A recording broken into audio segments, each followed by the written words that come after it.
Hello सांग मैंने मु गीतांजलि स्वागत करुच्ची मो चैनल को। तेज सांग मैंने आज गोटे इंटरेस्टिंग टॉपिक ऊपर आमे कथा हवा। मु भाबुचे निश्चय आज वीडियो आपको बहुत मन को छुईबो, बहुत भल लागिबो। ताले आसंतु कंटिन्यू करंतु। आपनक राशि कहिथाय विवाह करिवार सठिक बयस। केउ राशिर लोके केते बयस रे विवाह करिवा आवश्यक आसंतु ए वीडियो रे आमे जानिबा। विवाह जीवन रे एक गुरुत्वपूर्ण अंश। समस्तक जीवन रे एहा खूब महत्व रखे। कारण भल जीवन साथीटीए हेले वैवाहिक जीवन भलरे कटि थाए। हेले एथिपाई भाबी चिंती निष्पत्ति नेबाकू पड़ी थाए। किंतु अनेक व्यक्ति बहुत कम बयस रे विवाहर निष्पत्ति नहीं थांती। फलरे बुझामणा अभावरु स्वामी स्त्री मध्यरे कली झगड़ा होई थाए। शेषरे एही कली झगड़ा भयानक रूप निये ओ परिवार छारकार होई जाए। किंतु उपयुक्त बयस रे विवाह कले एपरि समस्या कम होई थाए ओ सफलता मध्य मिली थाए। कौनसी भी व्यक्तिर जीवन रे सुखमय मुहूर्त सेही समय होई थाए जेतेबेले से बर होई विवाह करिबाकू जाई थाए। अन्य पटे झियो माने भी निजर विवाह को नहीं बहुत स्वप्न मध्य देखि थांती। कहिबाकू गले आम समाज रे जेतेबेले जणे व्यक्ति विवाहर दायित्व संभाळिबा पई प्रस्तुत होई जाए तेबे सेही समय रे ताहार विवाह करि दिया जाए किंबा अन्य किछि परिस्थिति रे भी विवाह करि दिया जाए। एहा परे लोक माने विवाह पई केतेक पंडितंक उपदेश भी नै नियंती। किंतु कहिबाकू गले विवाह पई एक सठिक बयस थाए ओ सेही बयस रे ही आपनकू विवाह करिनेबा उचित ओ सेही सठिक बयस आपण निज राशि द्वारा जानि पारिबे। आश्चर्य होइछ ना। एही क्रम रे अछि आमे आपनकू राशि अनुसार कहिबू कि केउ बयस रे आपनकू विवाह करिबा उचित। सेही सठिक समय सठिक बयस जानिले आपनकू भी बेस सुविधा हेबो। केउ राशिर लोके केते बयस रे विवाह करिबा आवश्यक ताहार गोटे नियम मध्य अछि। आसंतु जानिबा। प्रथमे आमे जानिबा मेष राशि विषय रे। एही राशिर लोकंक ठारे धैर्य शक्ति कम थाए। एथिपाई एमाने समस्त कार्य शीघ्र करिबाकू चेष्टा करंती। एही राशिर व्यक्ति केउ बयस रे विवाह कले तांक वैवाहिक जीवन खुशी रे कटि थाए। साधारणतः एही राशिर लोक माने अधिक धैर्यवान होई न थांती। से सब काम को जल्दी जल्दी करिबाकू चाहंती।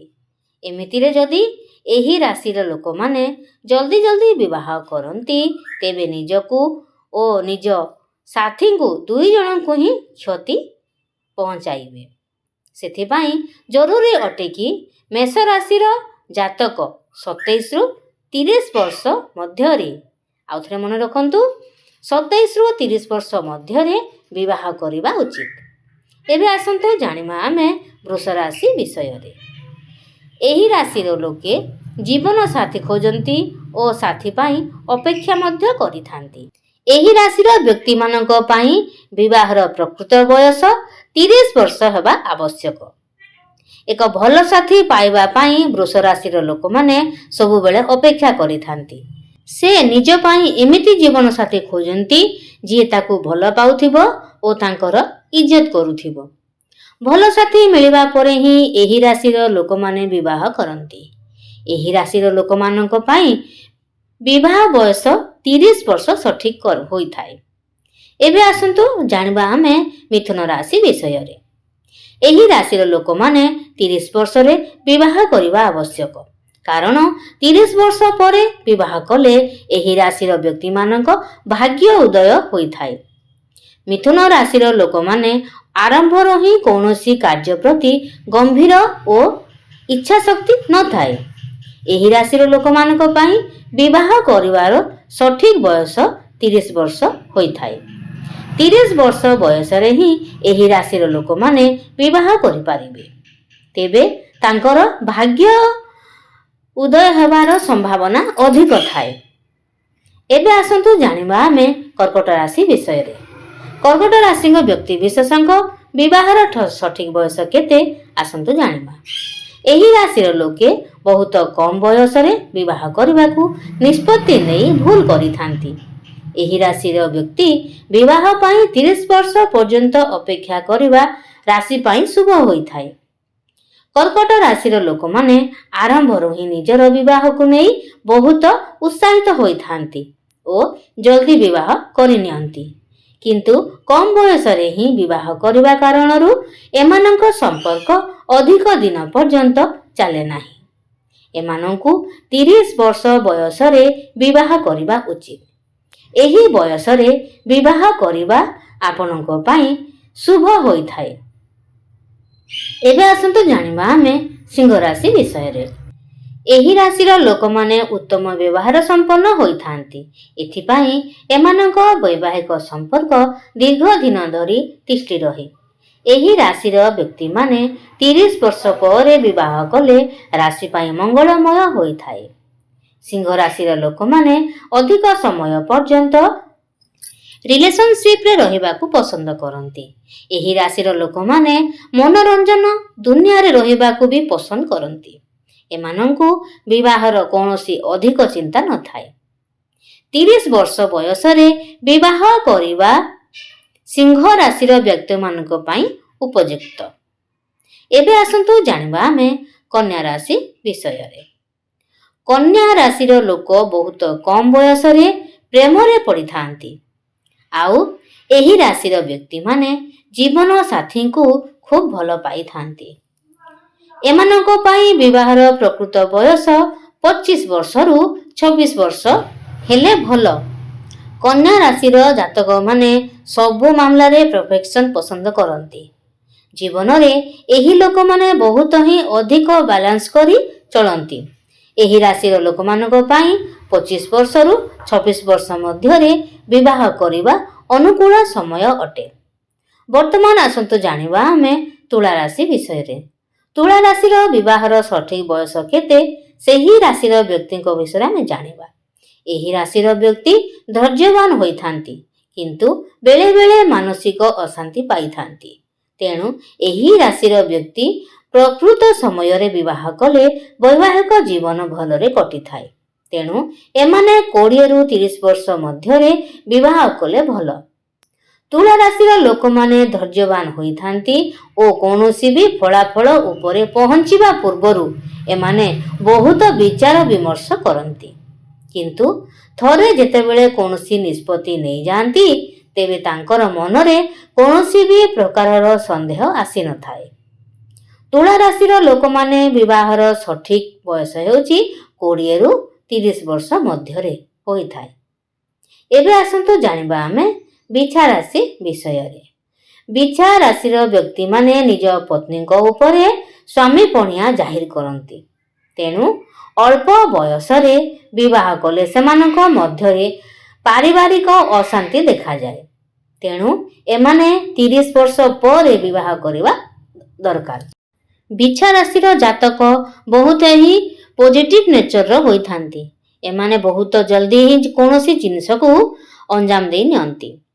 କେତେଥର ଏମାନଙ୍କ ଅଭ୍ୟାସ ହିଁ ଏମାନଙ୍କୁ କଷ୍ଟରେ ପକାଇଥାଏ। ଏମାନଙ୍କୁ ବିବାହ ଭଳି ବଡ଼ ନିଷ୍ପତ୍ତି ନେବା ପୂର୍ବରୁ ଗମ୍ଭୀର ରୂପରେ ଚିନ୍ତା କରିବା ଉଚିତ। ବିଛା ରାଶିର ଲୋକମାନଙ୍କ ପାଇଁ ବିବାହର ସବୁଠୁ ଉପଯୁକ୍ତ ସମୟ ହେଉଛି 30 ବର୍ଷ ପରେ। ଏବେ ଆସନ୍ତୁ ଜାଣିବା ଆମେ ପରବର୍ତ୍ତୀ ରାଶି ବିଷୟରେ। ପରବର୍ତ୍ତୀ ରାଶି ହେଉଛି ଧନୁ ରାଶି। ତେବେ ଆସନ୍ତୁ ଜାଣିବା ଧନୁ ରାଶିର ରାଶି ଅନୁସାରେ ବ୍ୟକ୍ତିର ବିବାହ ବୟସ କେତେ ବର୍ଷ, ସଠିକ ବୟସ କେତେ ବର୍ଷ। ତେବେ ଏହି ରାଶିର ବ୍ୟକ୍ତି ସାଧାରଣ ଲୋକମାନେ ନିଜେ ସନ୍ଦେହ ହୋଇଥାନ୍ତି। କୌଣସି ଘଟଣାର ଯାଞ୍ଚ ନ କରି ସେମାନେ ସହଜରେ ବିଶ୍ୱାସ କରନ୍ତି ନାହିଁ। ଧନୁ ରାଶିର ଲୋକମାନେ ସବୁ କଥା ଉପରେ ସହଜରେ ଧ୍ୟାନ ଦିଅନ୍ତି ନାହିଁ। କୌଣସି ବି ନିଷ୍ପତ୍ତି ନେବା ପାଇଁ ଏମାନଙ୍କୁ ସମୟ ଦରକାର ହୋଇଥାଏ। ଏହି ଲୋକମାନଙ୍କ ପାଇଁ ବିବାହର ସଠିକ ବୟସ ହେଉଛି 34 ବର୍ଷ ପରେ। ଏହି ବୟସ ପରେ ବିବାହ କରିବା ଦ୍ୱାରା ଏମାନଙ୍କ ଭାଗ୍ୟ ଉଦୟ ହୋଇଥାଏ। ମକର ରାଶି। ଏହି ରାଶିର ବ୍ୟକ୍ତିମାନେ ଗମ୍ଭୀର ସ୍ୱଭାବର ହେଇଥାନ୍ତି। ତେଣୁ କୌଣସି ପରିସ୍ଥିତିକୁ ଏମାନେ ସହଜରେ ମୁକାବିଲା କରିପାରନ୍ତି। ତେଣୁ ମକର ରାଶିର ବ୍ୟକ୍ତି ଉପଯୁକ୍ତ ବୟସରେ ବିବାହ କରିବାକୁ ନିଷ୍ପତ୍ତି ନେଇଥାନ୍ତି। ମକର ରାଶିର ଲୋକମାନେ ସବୁ ପରିସ୍ଥିତିରେ ଏଡଜଷ୍ଟ କରିପାରନ୍ତି। କେଉଁ ବୟସରେ ବିବାହ କରିବା ଏମାନଙ୍କ ପାଇଁ କୌଣସି ବିଶେଷ ମହତ୍ତ୍ୱ ରଖିନଥାଏ। ସେ ସବୁ ବୟସରେ ନିଜର ଦାୟିତ୍ୱର ଅନୁରୂପ ଢଳି ଯାଆନ୍ତି। ଏମାନଙ୍କୁ ଯେତେବେଳେ ଅନୁଭବ ହୋଇଥାଏ କି ବିବାହ କରିବାର ସଠିକ ବୟସ ଆସିଯାଇଛି, ତେବେ ସେହି ସମୟରେ ଏମାନଙ୍କୁ ବିବାହ କରିନେବା ଉଚିତ। ତେବେ ସାଙ୍ଗମାନେ ଆସନ୍ତୁ ପରବର୍ତ୍ତୀ ରାଶି ଉପରେ ଆମେ ନଜର ପକାଇବା। ପରବର୍ତ୍ତୀ ରାଶି ହେଉଛି କୁମ୍ଭ ରାଶି। ଏହି ରାଶିର ବ୍ୟକ୍ତି ମନରେ ସର୍ବଦା ସକାରାତ୍ମକ ଚିନ୍ତାଧାରା ପୋଷଣ କରନ୍ତି। ପରିସ୍ଥିତି ଅନୁସାରେ ନିଜକୁ ଢଳେଇ ନେବାରେ କଳା ଏମାନଙ୍କୁ ଜଣାଥାଏ। କୁମ୍ଭ ରାଶି ପାଇଁ ବିବାହର ପ୍ରକୃତ ସମୟ ହେଉଛି 30 ବର୍ଷ। କୁମ୍ଭ ରାଶିର ଲୋକମାନଙ୍କୁ ନିଜର ଆଜାଦି ବହୁତ ଭଲ ଲାଗେ। ଏମାନଙ୍କୁ ଜଣେ ଏମିତି ପାର୍ଟନର ଦରକାର ହୋଇଥାଏ ଯିଏ ଏମାନଙ୍କୁ ବହୁତ ମହତ୍ତ୍ୱ ଦେଇଥିବେ ଓ ତାଙ୍କୁ ବୁଝିପାରୁଥିବେ। ସେମିତି ତ ଏମାନଙ୍କ ବିବାହର ବୟସ କୌଣସି ଅର୍ଥ ରଖେ ନାହିଁ, କିନ୍ତୁ 30 ବର୍ଷ ପରେ ଏମାନଙ୍କୁ ବିବାହ କରିନେବା ଉଚିତ। ଏବେ ଆସନ୍ତୁ ଜାଣିବା ଆମେ ମୀନ ରାଶି ବିଷୟରେ। ଏହି ରାଶିର ଲୋକମାନେ ମନେ ମନେ ବହୁତ ଯୋଜନା ପ୍ରସ୍ତୁତ କରନ୍ତି ଓ ଯୋଜନାରେ ସଫଳ ମଧ୍ୟ ହୁଅନ୍ତି।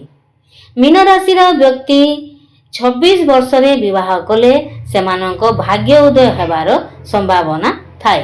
ମୀନ ରାଶିର ଲୋକମାନଙ୍କ ଦିନରେ ସ୍ୱପ୍ନ ଦେଖିବାକୁ ପସନ୍ଦ କରନ୍ତି। ଏହି ରାଶିର ଲୋକମାନେ ବହୁତ ହିଁ ନରମ ସ୍ୱଭାବର ହେଇଥାନ୍ତି। ସେଥିପାଇଁ ଏମାନଙ୍କୁ ପରଫେକ୍ଟ ପାର୍ଟନର ଖୋଜିବା ପାଇଁ ଅଧିକ ସମୟ ଲାଗିଥାଏ। ମୀନ ରାଶିର ଲୋକମାନଙ୍କ ପାଇଁ ବିବାହର କୌଣସି ସଠିକ ବୟସ ସୀମା ନଥାଏ, କିନ୍ତୁ ଏହି ରାଶିର ବ୍ୟକ୍ତିଙ୍କୁ 26 ବର୍ଷ ଭିତରେ ବିବାହ କରିନେବା ଉଚିତ। ତେବେ ସାଙ୍ଗମାନେ ଆଜିର ଏହି ଭିଡ଼ିଓଟି ଆପଣଙ୍କୁ ନିଶ୍ଚୟ ମନକୁ ପାଇଥିବ, ଭଲ ବି ଲାଗିଥିବ। ତେବେ ସାଙ୍ଗମାନେ ଯଦି ଭିଡ଼ିଓଟି ଭଲ ଲାଗିଥାଏ ତାହେଲେ ଭିଡ଼ିଓକୁ ଲାଇକ୍ କରିଦିଅନ୍ତୁ ଏବଂ ଚ୍ୟାନେଲକୁ ସବସ୍କ୍ରାଇବ୍ କରିଦିଅନ୍ତୁ। ଆଉ ସାଇଡ଼ରେ ଥିବା ବେଲ୍ ଆଇକନକୁ ପ୍ରେସ୍ କରିଦିଅନ୍ତୁ, ଯାହାଫଳରେ କି ସବୁ ଭିଡ଼ିଓର ନୋଟିଫିକେସନ୍ ଆପଣମାନଙ୍କ ପାଖକୁ ପହଞ୍ଚିଯିବ। ଆପଣଙ୍କୁ ଆଜିର ଏହି ଭିଡ଼ିଓ ନିଶ୍ଚୟ ଭଲ ଲାଗିଥିବ। ଅନ୍ୟମାନଙ୍କ ସହିତ ସେୟାର କରନ୍ତୁ ଏବଂ ଏହାକୁ ନେଇ ଆପଣଙ୍କ ମତାମତ ମଧ୍ୟ ଆମକୁ ଜଣାନ୍ତୁ। ତ କମେଣ୍ଟ ବକ୍ସରେ ନିଶ୍ଚିତ ଭାବରେ ଜଣାଇବେ ଭିଡ଼ିଓଟି କେମିତି ଲାଗିଛି। ତ ଭିଡ଼ିଓକୁ ଶେଷ ପର୍ଯ୍ୟନ୍ତ ଏବଂ ସମ୍ପୂର୍ଣ୍ଣ ଭାବରେ ଦେଖିଥିବାରୁ ଆପଣମାନଙ୍କୁ ବହୁତ ବହୁତ ବହୁତ ଧନ୍ୟବାଦ। ଏହିପରି ମୋ ଚ୍ୟାନେଲ ସହିତ ଯୋଡ଼ି ହୋଇଥାନ୍ତୁ ଏବଂ ନୂଆ ନୂଆ ଭିଡ଼ିଓ ଦେଖିବାକୁ ଜମା ବି ଭୁଲିବେ ନାହିଁ। ଆଉ ଭିଡ଼ିଓଟି କେମିତି ଲାଗୁଛି ନିଶ୍ଚୟ ଜଣାଇବେ। ତାହେଲେ ଆଜିର ଭିଡ଼ିଓ ଏତିକି ଥାଉ ସାଙ୍ଗମାନେ। ନେକ୍ସଟ ଦେଖା ହେବା ଆଉ ଗୋଟେ ବହୁତ ସୁନ୍ଦର ଭିଡ଼ିଓରେ।